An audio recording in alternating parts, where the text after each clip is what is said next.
Hogan, Medicaid, very sacred program for many Y- governors, for many health Sure, providers, many families, including in red America.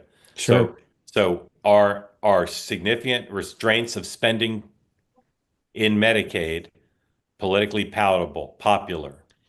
Again, it depends on what they find and how they sell it. If it's fraud, waste, and abuse, yeah, I think it's going to be popular. If you're cutting people's health care, that's not going to be popular. And Donald Trump ran on not touching Social Security, Medicaid, and Medicare. So if that's the case and no one touches that, then I think we're going to be fine. If you try to touch that third rail, as we all know, it's only a matter of time before you have the Paul Ryan, Democrat-led Yeah. commercials of him pushing Granny off the cliff in a wheelchair. Steve, one of the most shameful things your party has done during my career is demagogue on the entitlement programs. Makes me sick to my stomach. Has Donald Trump demagogued on the entitlement programs for the No, last he's a how no, many he years, Mark? no, he's not. I don't think he's demagogued on it. He's put Yeah. his head in the sand and refused to acknowledge that they need to be reformed. I don't know that he's Mark, demagogued do you on it. remember? You're old enough to remember the last time we balanced the budget. Do you remember that? I do. Yeah, when Bill Clinton was president, Yeah. after we grew after we By raising grew the economy, and Al Gore correct. had reinventing government and did it And smartly, and and raising we taxes balanced the on and budget. raising taxes on the wealthy so they pay their fair share. Yeah.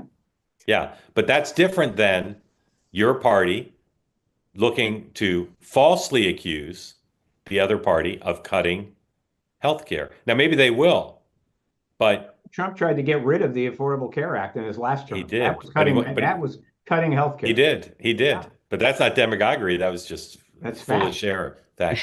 All right. Last one, Hogan. Last one is Steve's first one. Do you remember what it was, Hogan? No, I'm so far afield at this point. I'm still back on the sweat of the vest from before, having PTSD from Rick Santorum and sweater vests. All right, Steve, tell me what your first one was. The prices are not coming down. Yeah. They were supposed to come Prices. down on What day do you say? one. Day Prices. one. Hogan, what have you bought today to eat? What have you bought today? Oh, I eat every 2 hours, Mark. I know. What'd you buy? I've You had got a lot of protein a shakes. lot of. I didn't buy it.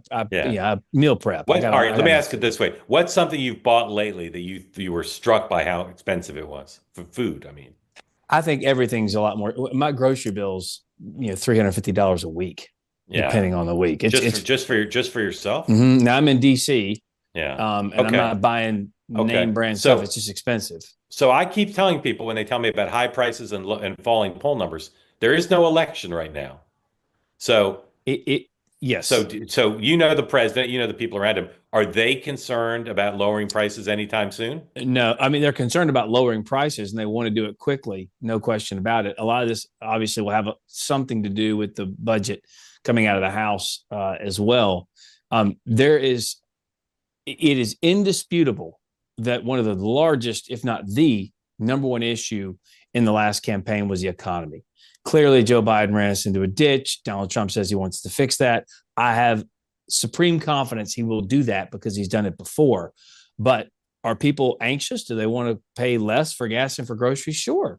But I do appreciate the fact Democrats have found Jesus on this topic because we were told for so long that of course all this inflation and everything was transitory and then it was caused by Putin, then it was a supply chain problem, and then it really is there, but it's actually good for you. So I'm glad that they care a lot about high prices. But let me just say, on the House floor, the day that Speaker Johnson was reelected, Hakeem Jeffries got up and talked about how people are being gutted by these high prices. Things cost too much. Doing simple things, gas and groceries, all the things he talked about.